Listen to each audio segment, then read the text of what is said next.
സംസ്ഥാനത്ത് പുതിയ ധനകാര്യ വകുപ്പ് സെക്രട്ടറിയെ നിയമിക്കുന്നതിൽ അനിശ്ചിതത്വം. നിലവിലെ സെക്രട്ടറി രവീന്ദ്രകുമാർ അഗർവാൾ ഇന്ന് ചുമതലയൊഴിയും.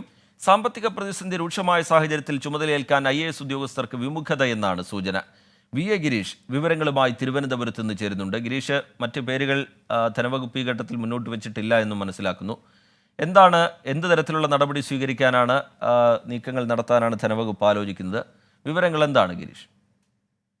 റീജിത്ത്, സംസ്ഥാനത്ത് ഓണക്കാലം അടുത്തു വരുന്നതോടുകൂടി വലിയൊരു സാമ്പത്തിക പ്രതിസന്ധി ഇപ്പോൾ കടന്നു വരികയാണ്. കൂടുതൽ പണം സ്വരൂപിക്കേണ്ടതുണ്ട്.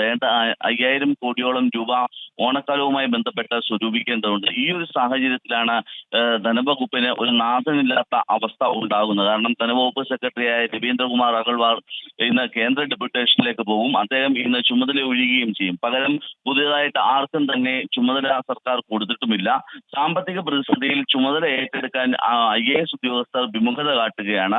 കാരണം ഓണക്കാലവുമായി ബന്ധപ്പെട്ട് കാത്തിരിക്കുന്നത് വലിയ വെല്ലുവിളിയാണ് എന്നുള്ളതാണ് IAS ഉദ്യോഗസ്ഥരുടെ നിലപാട്. ഏതായാലും ധനകാര്യ വകുപ്പ് ഈ IAS ഉദ്യോഗസ്ഥരുടെ ഒരു പേരും ഇപ്പോൾ ധനകാര്യ വകുപ്പ് സെക്രട്ടറി ആയിട്ട് മുന്നോട്ട് വെച്ചിട്ടില്ല.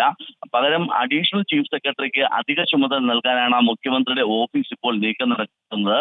ഭരണപരിഷ്കാര വകുപ്പ് അഡീഷണൽ ചീഫ് സെക്രട്ടറി പുനീത് കുമാറിനെ ധനവകുപ്പ് സെക്രട്ടറിയായി നിയമിച്ചേക്കും എന്ന ചില ചെറിയ സൂചനകൾ ഇപ്പോൾ പുറത്തു വരുന്നുണ്ട്. അതോടൊപ്പം തന്നെ KR ജ്യോതിലാൽ, നികുതി വകുപ്പ് സെക്രട്ടറി ഡോക്ടർ A ജയതിലക് എന്നിവരും പരിഗണനയിലുണ്ട്. കാരണം ഓണക്കാലവുമായി ബന്ധപ്പെട്ട് വലിയൊരു തുക സമാഹരിക്കേണ്ടതിനാൽ വളരെ പരിചയസമ്പത്തുള്ള ഉദ്യോഗസ്ഥനെ തന്നെ വെക്കണം എന്നുള്ളതാണ് മുഖ്യമന്ത്രിയുടെ ഓഫീസ് ഇപ്പോൾ നിർദ്ദേശിച്ചിരിക്കുന്നത്.